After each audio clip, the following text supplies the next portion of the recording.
In this tutorial, we'll be discussing about sequential circuit. So let us start by knowing the definition of sequential circuit.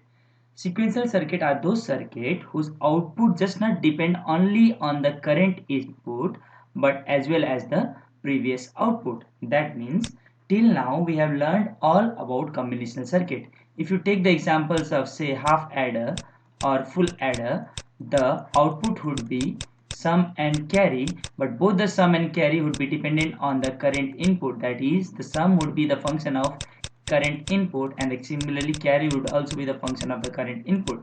Similarly, for full adder or full subtractor, the output would be depending on the given input say ABC and the current output say ABC. So this is how the full adder and half adder would act.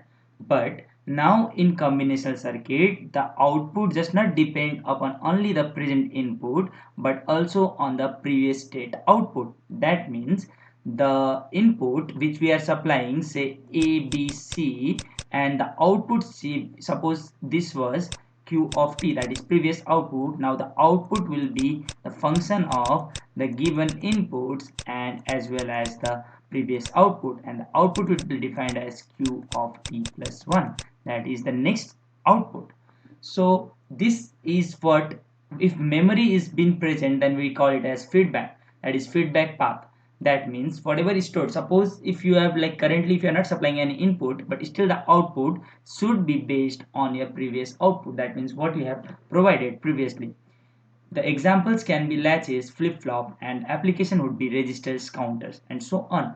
That we'll be discussing in our further upcoming tutorials. So before that, let us see some differences between combinational circuit and sequential circuit. So here are some few and major important points of difference between the combinational circuit and sequential circuit. So depending on the factor, first factor I have considered to be design, where combinational circuit is very easy to design compared to sequential.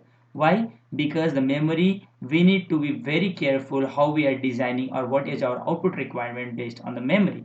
So even combinational circuit, as it is only dependent on input, so it is easy to design and it is difficult to design. Sequential depends on, like as you can see, output is only dependent on the pure function of the given present input, whereas output is dependent on the previous output as well as input. Feedback path is absent in the case of combinational circuit, while memory is being present, so in sequential feedback path is present. Clock, there is no concept of clock we have dealt with in combinational circuit, but in sequential circuit clock may be present, may be absent. Present in the case of flip-flops and absent in the case of latches. That will be explained in the further tutorials.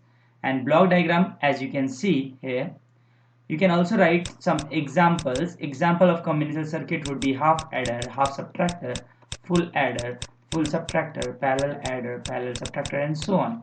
And sequential circuit example would be SR flip-flop, SR latch, D flip-flop, D latch, and so on.